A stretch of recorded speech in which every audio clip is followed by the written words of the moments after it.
जगा आउ बलिया पाई बंधा चलीछि राखी। केडे सुंदर भावे मनरे भक्ति आउ स्नेह नहीं राखी तैयारी करुछन्ते पाटरा विषयी सेवायत।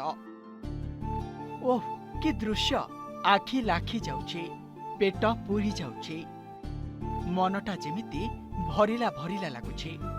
भाबिले टिके जे विश्व को चलाउछन्ते तांको हातरे एही रंग बेरंगर राखी बंधा जिवो। से कला चेहरा को ए राखी भारी सुंदर मानिब। पवित्र राखी पूर्णिमा अवसर में श्रीमंदिर को जीव एही राखी। भौणी सुभद्रा, बड़ भाई बलभद्र और महाप्रभु श्री जगन्नाथ हाथ में राखी बांधिबे। सेथिपाई एठी चलीछि राखी तैयारी। पुरी श्रीमंदिर रे राखी पूर्णिमार नीति भारी मनोरम।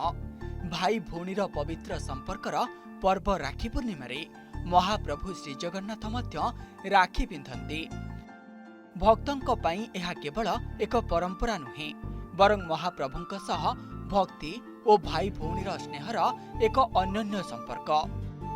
राखी पूर्णिमा दिन श्रीमंदिर रे महाप्रभु श्री जगन्नाथ, श्री बलभद्र और देवी सुभद्रा को स्वतंत्र नीतिकांति रे पूजा करा जाए।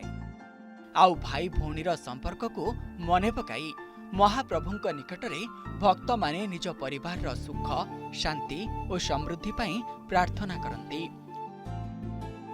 ओडिया परंपरा रे राखी केवल एक सूता नुहे, यह भाई भौणींक मध्यरे थिबा भल पाइबा, विश्वास और परस्परर सुरक्षार प्रतीक।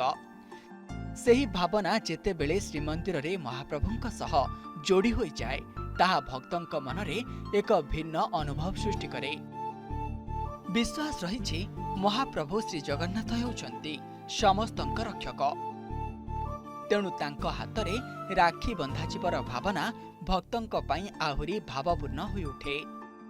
भौणी भाईर हातरे राखी बांधी जेपरी तांको दीर्घायु और सुरक्षा कामना करे, सेहीपरि महाप्रभुंक पाखरे भक्त माने निज परिवार रो मंगल कामना करती। श्रीमंदिरर एही पवित्र परंपरा राखी पूर्णिमा को आहुरी स्वतंत्र करदेव।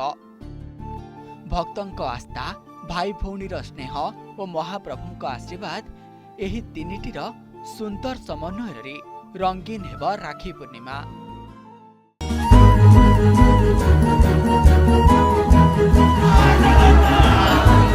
अर्थात काल्पनिक किछि कहानी।